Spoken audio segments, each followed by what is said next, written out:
So we have here chapter number 12 from the class 10.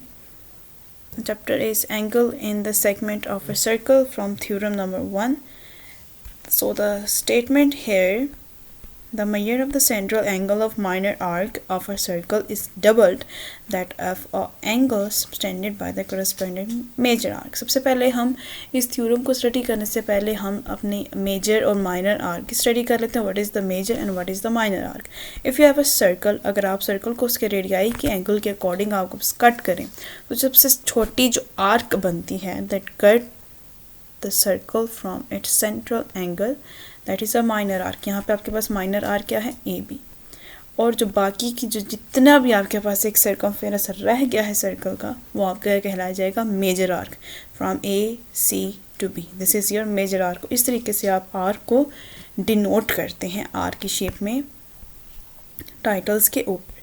This is the major and the minor arc of a circle. तो अभी हमने यहाँ पे arc जब हमने बना दिए तो वहाँ पर आपके पास कोई ना कोई सर्कल भी बनेंगे. For example, if you have a circle just like this, the circle that is equidistant from its center and making an angle in its center, this is known as the central angle of a circle. and जो angle जो circle के circumference में बने उसको हम कहते हैं circum angle.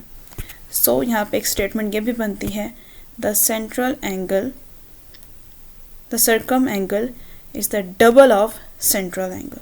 Central angle के डबल जब होता है तो फिर आपके पास एक सर्कम एंगल फॉर्म होता है. तो आपके पास थ्योरम आ जाता है. थ्योरम में आपने यही प्रूफ करना है कि जो सेंट्रल एंगल है, the minor arc of a circle is double that of the angle subtended by the corresponding major arc. तो आपने इसकी कंस्ट्रक्शन में जाना है. सबसे पहले आपके पास गिवन क्या है कि ए सी आपके पास सबसे पहले तो एक आर्क है, माइनर आर्क है. उसमें जब आप उसकी कंस्ट्रक्शन करते हैं तो आपने एक स्ट्रेट लाइन ड्रॉ कर देनी है from B to O, O to D. फिर आपने उसको इस तरीके से कट करना है. मेजर और माइनर आर्क बनाने से आपके पास सर्कल की दो इक्वल ट्राइंगल्स आ जाती है. ट्राइंगल्स आ जाती हैं तो आपके पास एक सेंट्रल एंगल बनता है, वो होता है ए ओ सी. और उसके बाद आपके पास एक मेजर आर्क बनती है जो कि आपका सर्कम एंगल बनता है, that is known as angle A B C, A O C and A B C. और आपके पास प्रूफ क्या करना है कि angle A B C is the double of angle A O C is the double of angle A B C. कि जो central angle है is the double of angle circum angle. तो आपने कंस्ट्रक्शन में कर देना join B with O and produce it to the meet the circle D. इसी तरीके से आपने एंगल्स डिनोट कर देते हैं. हम लोग स्टेटमेंट में आता है. स्टेटमेंट में आपने इसी एंगल को मद्देनज़र रखते हुए कि सबसे पहले आपने एंगल ए पे 1 एंगल ड्रॉ कर देना है और उसी के बिल्कुल इक्वल में आपने एंगल 3 ड्रॉ कर देना. और 1 के ऑपोजिट में 2 होगा, 2 के ऑपोजिट में 4, 4 के ऑपोजिट में 5 और 5 के इन फ्रंट 6 एंगल आ जाएगा. आपने एंगल के अकॉर्डिंग देखना है कि 1 किसका एंगल है, 3 का, और 2 किसके इक्वल है, 4 के.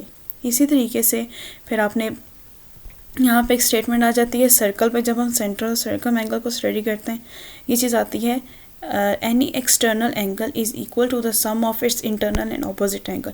यहाँ पे हमारे पास एक्सटर्नल एंगल क्या है, 5. आपके पास एक्सटर्नल एंगल 5 है और इंटरनल एंगल इसका जो है वो 3 है और ऑपोजिट एंगल इसका 1 है. इसी तरीके से आपने इसको इसी स्टेटमेंट को मद्देनज़र रखते हुए ये 2 स्टेटमेंट्स बना लेनी है. अपने पास सम अप करना है तो आपने वैल्यू पुट कर देनी है. अब आपने जो फर्स्ट स्टेटमेंट बनाई है वो angle 5 is equal to angle 1 plus angle 3, 6 is equal to 2 plus 4. अब आपने 1 की वैल्यू पुट कर दी 3, 2 की वैल्यू पुट कर दी 4. वो डबल आ गया. डबल में जब आपने 5 और 6 को प्लस किया तो 5 और 6 पे एंगल कौन सा बन रहा है, एंगल ए ओ सी. और आपके पास डबल पे एंगल कौन सा बन रहा है, A B C. Hence theorem is proved.